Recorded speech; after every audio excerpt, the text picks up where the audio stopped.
Amis turfistes, bonjour, heureux de vous retrouver pour votre émission consacrée au Quintet Plus 5-5 sur Le Turf TV. Mon invité du jour, Frédéric Schramm du journal La Gazette. Bonjour Frédéric. Bonjour à tous. Alors, on va étudier un quintet ce jeudi à Vincennes sur un 2100 mètres grande piste, départ Autostar, le prix de Jussy qui est réservé aux chevaux de 4 et 5 ans.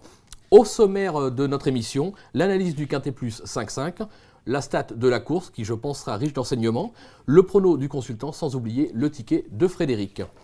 Alors on attaque en confiance Frédéric pour ce quintet puisque j'ai vu que vous n'aviez pas hésité à placer en tête de votre pronostic le numéro 3 Urgos qui sera confié à Jean-Michel Bazir. Tout à fait, un Jean-Michel Bazir en grande forme qui vient de remporter 2 événements. Ce cheval a toujours été très estimé par son entraîneur. Il a toujours fait partie de ses bons espoirs. Là, le cheval vient de bien gagner en poussant Team Job, qui est un cheval très dur aussi à la faute. Et c'est un cheval qui a fait ses preuves sur les parcours de vitesse. Donc, logiquement, vu la qualité de l'engagement et la position derrière la voiture, c'est un favori logique et le cheval à battre. Oui, tout à fait. Puisqu'on voit d'ailleurs qu'il a remporté 2 succès sur les 2100 mètres. Bon, c'était grande et petite piste, mais surtout, il y a une chose en plus, c'est qu'il est invaincu en 5 sorties déférées des antérieurs. Il est de nouveau déféré dans les antérieurs, donc c'est la confiance. En plus, c'est confié à JMB. C'est la Bazir Mania en ce moment, on ne peut pas l'éviter. Il vient de gagner 2 quintets, pratiquement coup sur coup. C'est une base absolue. On est d'accord. S'il fait sa course, il ne sera pas battu. D'accord. Juste derrière, on va parler un petit peu chrono. J'ai vu que vous n'avez pas hésité à placer le numéro 6, Titus de Baffet. Titus de Baffet, c'est 1,12 sur le parcours. Donc logiquement, s'il répète cette performance, il doit aller devant. Tout à fait, c'est un cheval qui est mieux à l'heure actuelle sur les parcours de vitesse. Thierry Duval d'Estaing l'aime bien sur les distances réduites. Cheval a 2 victoires sur le parcours, 1,12 en réduction kilométrique, 6 à l'Autostar, c'est une première chance et il peut faire trotter le favori. D'accord, donc on hésite entre les deux premiers, entre le numéro 3 et le numéro 6 pour la gagne. Les deux peuvent espérer l'emporter. On est d'accord. Tout à fait, d'ailleurs c'est le stop info de la Gazette, qui est l'information qui remonte des pistes et la chaleur de Thierry Duval d'Estaing. D'accord. Juste derrière, on va parler un petit peu de départ à l'Autostar. On sait que certains pensent que partir en première c'est un avantage, partir en seconde, il faut vraiment être très très fort pour espérer faire l'arrivée. Vous n'avez pas hésité à placer le numéro 1 et le numéro 2, l'As Ultra des Voirons et le numéro 2 Ténor de Légende, en 3e et 4e position. Donc c'est pour les numéros derrière la voiture ? Pas seulement, ténor de légende et en 3e position dans ma sélection. Le cheval est transformé depuis qu'il est ferré des 4 et depuis qu'il est chez Franck Nivard. La dernière fois, il les a perdus en route. Le cheval a prouvé qu'il avait de la vitesse à Cagnes notamment. Donc avec le numéro 2, Franck Nivard dans le sulky, ça fait pas mal de garanties. Surtout que si je ne me trompe pas, il s'est passé 3e d'un quintet sur ce parcours fin juin. Exactement, le parcours ne va pas du tout le déranger. D'accord, et le numéro 2, donc ténor de légende ? Donc, Ultra des Voirons, qui est le numéro 1, Alain Laurent qui effectivement est confirmé sur le parcours. Son entraîneur l'a gardé pour cet engagement. Il avait bien couru la dernière fois dans un lot très relevé, il était 4e. C'est un cheval qui a de la vitesse, il a été gardé pour cette course et apparemment, d'après nos informations, le cheval est parfait sur les pistes d'entraînement. D'accord, donc une course visée, on s'en méfie obligatoirement. Tout à fait. Juste derrière, on va parler de 3 chevaux qui sont au papier incontournables, peut-être pas pour la victoire, mais pratiquement des coups sûrs à la place, notamment le numéro 14 Kischendorf Pad, le numéro 4 Taras d'Amour et le numéro 9 Thé de Chine, sur lequel je sais que vous êtes un petit peu plus sceptique. Commençons par le 14 Kischendorf Pad qui sera drivé par Mathieu Abrivard. Tout à fait, un cheval qui vient de très bien courir sur la petite piste, qui a toute l'estime de Mathieu Abrivard. Alors il faut toujours sortir du 14 derrière l'autostart, mais c'est un cheval qui a été préservé, il a été toujours ménagé à la mode Abrivard. Hein. Et donc il arrive fin prêt sur cette course et avec un parcours à l'économie et en venant dans la ligne droite, comme sait le faire Mathieu, je pense qu'il a une belle chance pour finir à l'arrivée. Oui, surtout qu'il y a un pilote aux commandes, c'est clair. Tout à fait. Le numéro 4, Taras d'Amour, qui peut-être peut manquer un tout petit peu de métier à Vincennes, non ? Il n'a qu'une course à Vincennes, ça ne s'est pas forcément très bien passé, mais le cheval était bien en course encore quand il a fait sa petite bêtise.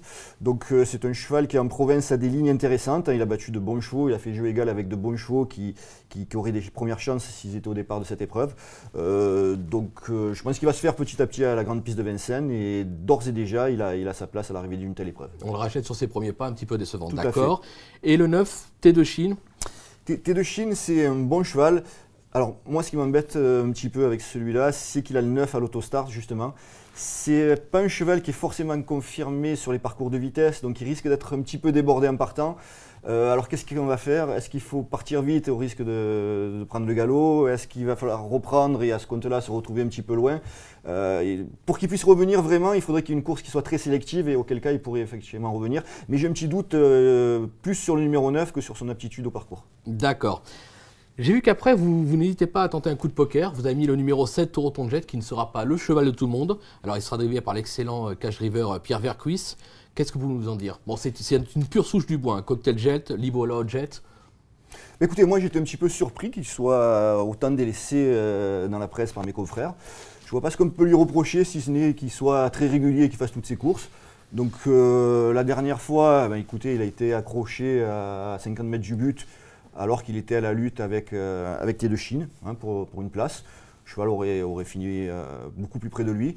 Sur un parcours comme celui-là, déféré des 4, alors, il ne va pas gagner, mais c'est un cheval qui a largement sa place à l'arrivée d'une telle épreuve et il ne mérite pas d'être aussi peu cité. C'est le cheval qui peut, à la limite, espérer pimenter les rapports de ce 5-5. Et qui va peut-être le faire. D'accord. Ok, maintenant on va s'offrir une petite respiration avec la stat de la course. On remercie d'ailleurs au passage nos amis du mensuel Stato. Une stat qui est riche d'enseignements car on apprend qu'en 2010 et 2011, le couplet gagnant de ce prix de Jussy était composé de trotteurs ayant participé au prix Mepsuta qui a eu lieu le 13 novembre dernier. À cette occasion, on voyait le numéro 10, Urzi, l'emporter, le numéro 11, Hurlando d'Or, conclure 3e, le numéro 3, Urgos, qui était disqualifié, et le numéro 8, Ulix Story, qui était non partant. Ces 4 chevaux se retrouvent au départ. Je vois, Frédéric, que vous n'avez pas retenu le 10, Urzi. Un regret? Un petit regret, pas plus. C'est un cheval qui, pour moi, est encore meilleur aujourd'hui sur des pistes plates. D'ailleurs, ses performances sont là pour le prouver. Il est nettement plus performant à Vincennes sur la petite piste. Alors, il a une perf sur 2100 mètres à Vincennes sur la grande piste. En deuxième ligne, il faudra que ça se passe bien. Alors, c'est vrai qu'il part derrière un cheval qui normalement devrait débouler, qui est le numéro 1, Ultra Dévoiron. Mais il faut quand même compter avec un bon parcours et bon, la grande piste, il a encore tout à prouver sur la grande piste. Mais pour résumer, c'est impossible. Pour résumer, on peut glisser en fin de combinaison, c'est pas interdit. D'accord. Loin de là. D'accord. Donc on va faire maintenant un petit rappel de votre pronostic, si vous voulez bien. Alors mon pronostic, le 3 Urgos, le 6 Titus de Baffé, le 2 Ténor de Légende, le 1 Ultra Dévoiron, le 14 Tischendorf Pad, le 7 Toronto Jet, le 4 Taras d'Amour et le 9 Thé de Chine. D'accord. Pour conclure, on va essayer de tenter d'aider nos amis qui vont parier sur le turf.fr avec un ticket tout fait, le ticket de Frédéric. Qu'est-ce que vous nous conseillez? Un champ réduit? On va faire un champ réduit au 5-5 en prenant Urgos, le 3 et Titus de Baffé, le numéro 6 en base. D'accord. Et on va leur associer 7 autres chevaux, le 1, le 2, 4, 7, 9, 14 et 10 pour un ticket à 35 € si vous jouez en mise pleine à 1 €. D'accord, et je ferai remarquer qu'on peut aussi jouer sur le turf.fr à 10 centimes d'euros, donc ça sera un ticket à 3,50 €, donc c'est vraiment très avantageux pour essayer de se faire plaisir et vibrer durant la course. Ça peut se tenter. Bon, je pense que tout est dit, Frédéric, je vous remercie. Merci à vous. Je vais dire maintenant bon jeu à tous nos amis de leturf.fr et le Turf TV et à très vite sur notre antenne.